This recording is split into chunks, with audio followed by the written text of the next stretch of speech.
पहलगाम आतंकी हमले के बाद जहां पर पूरे देश में लोग जो हैं प्रदर्शन कर रहे हैं, तो वहीं देश के अंदर जो है एक गुस्से की लहर है। और जहां पर धर्म पूछकर और हिंदू होने पर जो है वहां पर गोली चलाई गई और कहीं न कहीं जो है उन निहत्थे लोगों और मासूम लोगों की जानें ली गई। और पूरा देश इस समय कार्रवाई की मांग कर रहा है। चाहे हम कश्मीर की बात करें, चाहे हम कन्याकुमारी की बात करें, कश्मीर से लेकर कन्याकुमारी तक लोग सड़कों पर एहतजाज कर रहे हैं। और पहली बार ऐसा देखा गया कि कश्मीर के अंदर बंद की कॉल दी गई और आज देखा गया कि कश्मीर के अंदर भी तमाम संगठनों ने इसकी मजम्मत की है। और मैं इस समय बन्नी में मौजूद और यहाँ पर मेरे साथ इस समय भाजपा के पूर्व विधायक जीवनलाल हैं। आइए बात कर लेते हैं किस तरह देखते हैं इस आतंकी हमले को, जहां पर हिंदू को टारगेट किया गया, जहां पर धर्म पूछकर, मजहब पूछकर उन पर गोलियां बरसाई गई। किस तरह देखते हैं सर इस आतंकी हमले को? बार बार जो है इस तरह आतंकी हमले देखने को मिले, वादा यह भी किया गया था कहीं 370 के बाद ये देखने को नहीं मिलेगा। देखिए, पहली बात तो ये है कि जिस तरह की घटना हुई है ये बहुत ही निंदनीय घटना है और ये इंसानियत को शर्मसार कर देने वाली घटना है। जिस तरह से टूरिस्ट से पूछा गया, एक एक से उनका धर्म पूछकर उनके ऊपर गोलियां चलाई गई। और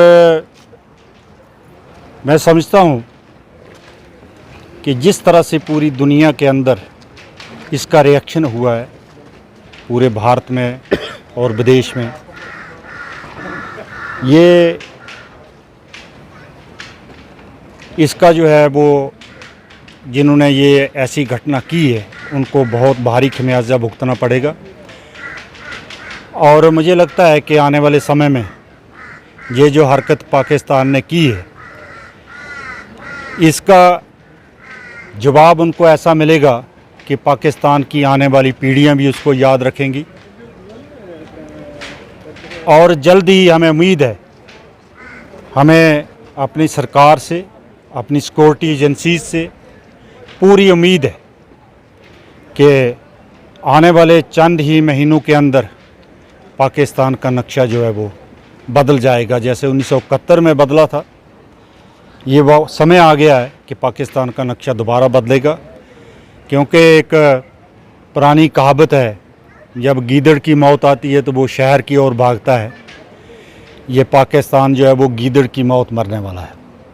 जिन मासूमों की वहाँ पर हत्या की गई और ख़ास तौर पर धर्म पूछकर उनकी हत्या की गई, किस तरह देखते हैं? देखिए, पहली चीज़ तो ये है कि उग्रवाद का कोई धर्म नहीं होता है, आतंकवादी का कोई धर्म नहीं होता है।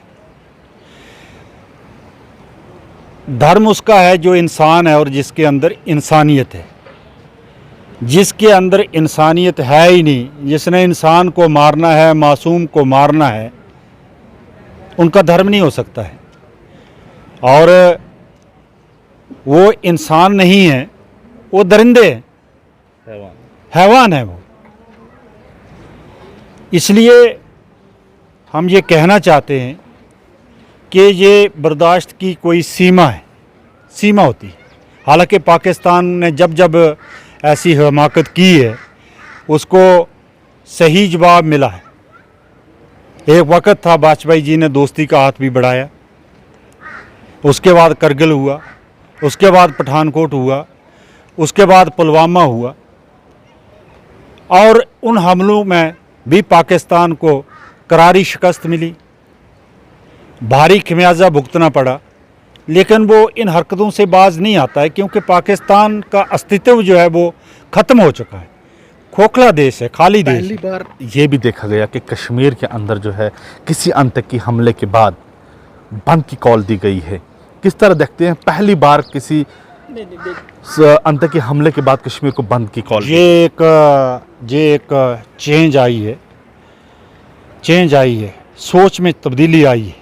कहीं ना कहीं कश्मीर के लोग भी ये सोचने पे मजबूर हो गए कि आतंकी किसी भी इलाके के लिए ठीक नहीं। अभी आपने जिक्र किया 370 का, ये 370 का परिणाम है।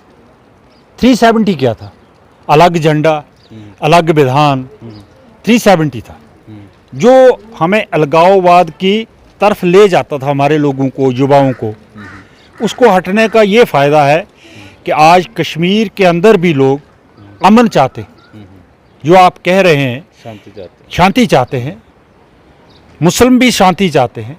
ये चंद अनासर हैं जिनका बिजनेस है और जिन्होंने उग्रवाद का पूरा फ़ायदा लिया। कहीं पाकिस्तान ये तो नहीं चाह रहा है कि कश्मीर की इकोनॉमी को डाउन करने के लिए इस तरह के हमले किए जाएं ताकि वहाँ की जो बैकबोन है एक टूरिज्म हॉर्टिकल्चर से वो ख़त्म हो जाए?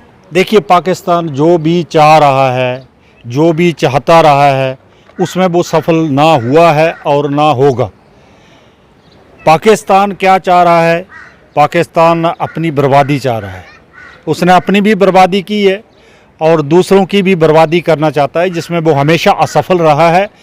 और जो ज़िद उसने 1947 से लेकर जब वो वजूद में आया पकड़ी हुई है, उसने एक हिस्सा खो दिया है, बांग्लादेश खो दिया है, बलूचिस्तान उससे बाहर जाने वाला है, पीओजे के जो है वो हिंदुस्तान के साथ दोबारा रीयूनाइट होने वाला है।